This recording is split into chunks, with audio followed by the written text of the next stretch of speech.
Hello and welcome back to Raccoon Justice, where justice done the Raccoon way is the only way to do justice. Thank you so much for joining me again this evening. Please remember to give this video a massive thumbs up and subscribe if you're new, and if you are new, welcome.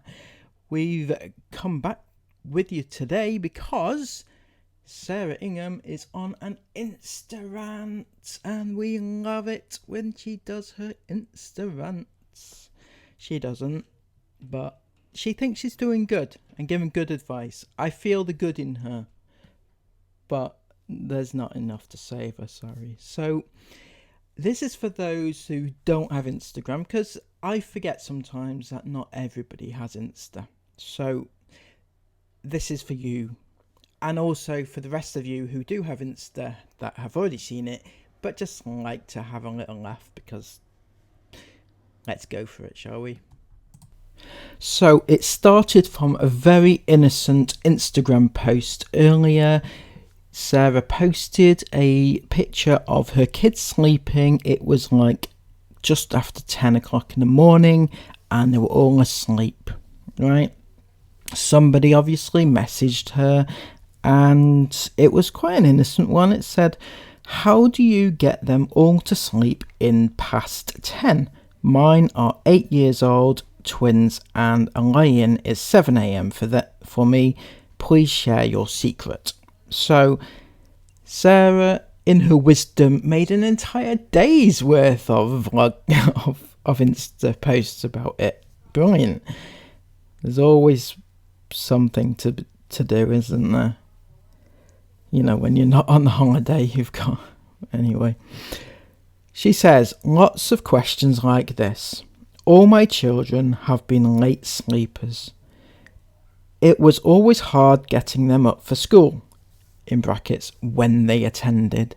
So they didn't attend school when they were at school, is it? Is that what you mean? Or was that not what you meant? There's a few things that I think contributed to it. And then she goes on. This is brilliant stuff. As I've been lucky enough to be a stay-at-home mum, and whilst me doing that, Chris DeLong, I don't know who that is. I thought she was married to Chris Ingham, you know, but what can you do? Anyway, maybe it's her bit on the side.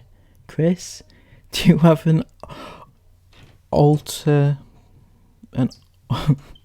you have an alternative identity? Anyway, that Chris working shifts. This meant a lot of time we were both home early morning. One would get up with the school-aged children, and the other would let the younger ones sleep as late as they wanted. This meant no constant early wake-ups, and them getting into a routine of doing that. So basically, you're saying that Chris got up and got the school-age kids up so that they could go to school, and you get to lie in because that's what you wanted to do, wasn't it? So that is the reason for the whole mismatch of the routine, is because you wanted to lie in after all. We knew that, Sarah, but it's nice to have it confirmed. Obviously, there were odd occasions Chris was working and early, but most of the time they could sleep as late as they wanted from being born. Another reason is due to our relaxed lifestyle. We don't have strict bedtimes. It's usual for them all to still be up past 9 p.m, even Jace and Mila. Yeah, we know. we know we have eyes, Sarah. We have eyes, okay? And I can guarantee it's not normal, okay? It isn't normal, despite what you're about to say here. Lots of parents don't agree with this and think it's bad, but it's not at all. I was speaking to my health visitor about it, and even she said, as long as they get at least 10 hours sleep a night, it really doesn't matter when those 10 hours happen. Just do whatever works best for you. I think she's referring to, you know, when parents work and see, I can kind of get it if, say, you have two parents and they both work. Maybe one works shifts, one works late, one works early mornings, one works through the night or whatever, and then you have to work around it a little bit, but not because you want to lie in. That's not why you would disrupt everybody's routine because you want to lie in. That's not really the thing that, if this health visitor actually said that, which I have high doubts about, but anyway. And this is what works best for us. Yep, you got to have your 14 hours beauty sleep, don't you, Sarah? This does mean that me and Chris don't often get evenings alone. I usually go to bed when the kiddos do. Don't call them kiddos. You are British, please. But they're only small like this for such a short amount of time. That's why you keep churning them out. I know.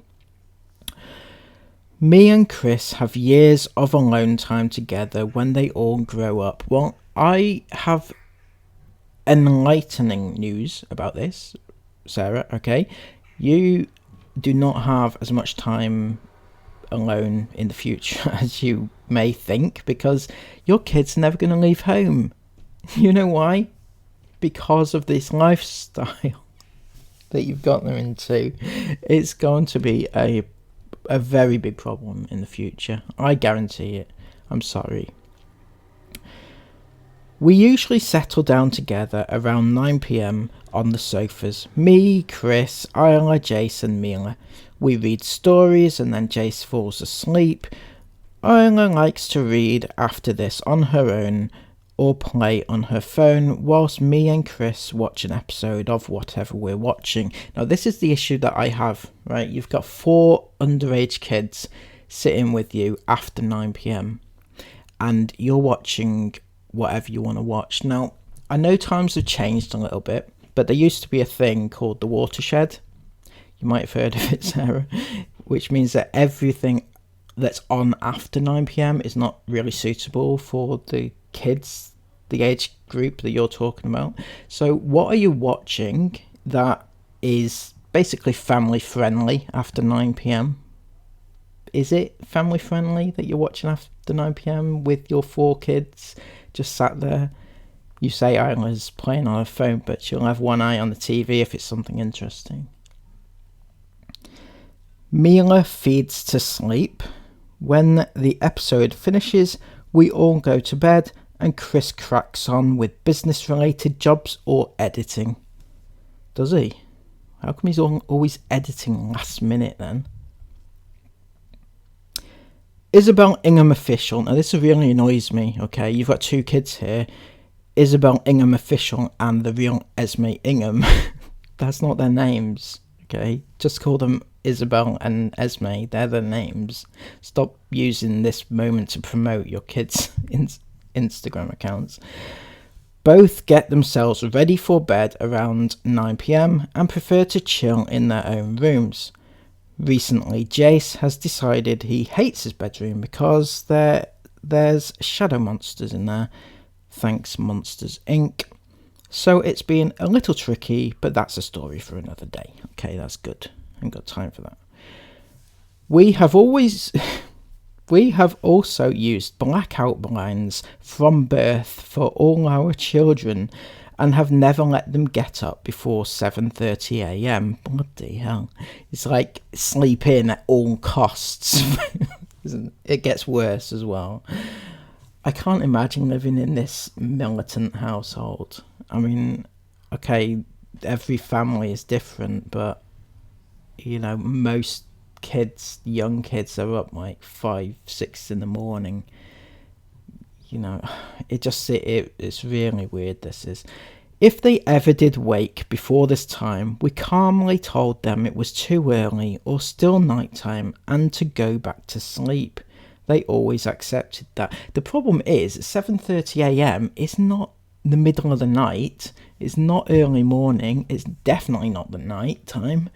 It is when people in general, and this is not even an exaggeration, but 7:30 a.m. is just normal. It's time for people getting up, whether you're going off to work, whether you're going off to school, whether you're getting up for homeschool, or whether you're just getting up in the morning.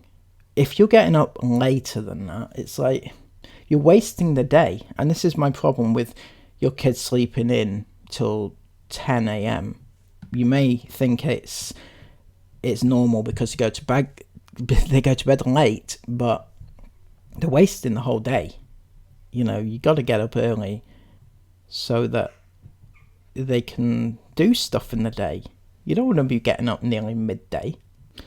And finally, from birth, we have always been strict about a very dark and quiet atmosphere throughout the night.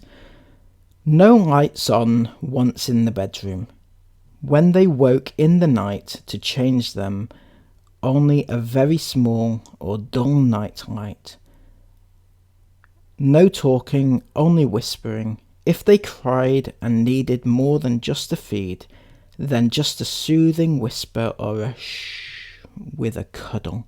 Still in the dark. When they woke around 8 a.m, I'd get them back to sleep before getting up myself and leave them to wake naturally. I still don't get it, okay? You're explaining it to me, but I don't get it. When they wake at 8 a.m, why would you want them to go back to sleep at 8 a.m? It's just not normal. It's like, it's time to get up. Most people, it's time to get up. Why would you want them to sleep in? I mean, most people, and I know you keep going on about this is what works for our family, right? But most people get up for work. They get up for school. And even during the time where your kids used to go to school, you would need them to get up by 8, before 8, to get them ready in time to go to school. So why would you want a routine of them not getting up in time for school? Bizarre. I mean, most people have difficulties getting, say they're teens, up in time for school. You have to really force them to get up in the morning. But so why would you want that to be an issue when they need to get up in time for school? Anyway, just my opinion. I personally think all these things contributed to them being late sleepers. I know some of these things won't work for a lot of families, but they did for us, and I'm so grateful. Can't even imagine having super early risers and having to be up and ready for the day at 5 a.m. I know you could never imagine getting up as early as 5 a.m. That's almost bedtime, isn't it? Oh, jeez. I am really stumped here. This is right, but changing tacks a little bit. Right, she goes off and she shows a bunch of pictures of her friends, or rather her kids' new friends. They've made friends apparently, and they are, this makes my heart so full. Don't tell me my children can't make friends and don't have social skills. Sarah, they're on holiday. They're on a campsite. It is most kids. That's what they do when on campsites. They socialise with the other people, the other kids on the campsite. They make holiday friends, if you like. And these friends you never see ever again. That's what kids do. These are not friends, She's put pictures posted with permission. These children also have a 6-month-old baby, which is why Isabel asked to take Mila over before anyone starts saying she was forced to babysit. Nobody's saying she's forced to babysit. She's forced to do a lot of things, I've got to say, though. I think this has been my favourite trip ever. It's been wonderful seeing all the children, including Jace, be out from morning until dark playing with their new friends. Their new friends. I'm sorry to go on, Sarah, but I've got to say they're not really friends, they're just acquaintances, if you will. But it would be nice if they actually made proper friends. I thought they made friends at home. They had friends. Did they not have friends? Did you just forget about that? Or because you went away so often that they didn't have a chance? I just love meeting like-minded people. Holidays like this are by far my favourite type of holidays. And the best thing about it, they only live down the road from us, so lots of play dates planned in already. Fuck's sake, sorry. These other kids, right? I'm not being funny, but these other kids, this other family with other kids, they've probably actually got actual friends. Not everybody you meet is in the same boat as you. These people are probably just on holiday, right? As a one-off. This is not their lifestyle. They go on holiday, they go home to their life, and they go and live their life and they have friends. They have other friends. So they might not have time just to have play dates with you in your imaginary head, So this is... Somebody said here, totally agree with you. Our daughter is home ed too. Earliest she has to be up for a tutor session is 10 a.m, so we let her sleep until she wakes. As long as they're getting enough sleep, really doesn't matter what time they go to bed. And Sarah said, I love that so many of you do the same. The girls' tutor lessons are also between 10 a.m. and 12 p.m, so there's really no rush dragging them out of bed at 7 a.m. This is what works for us. Now, Sarah, you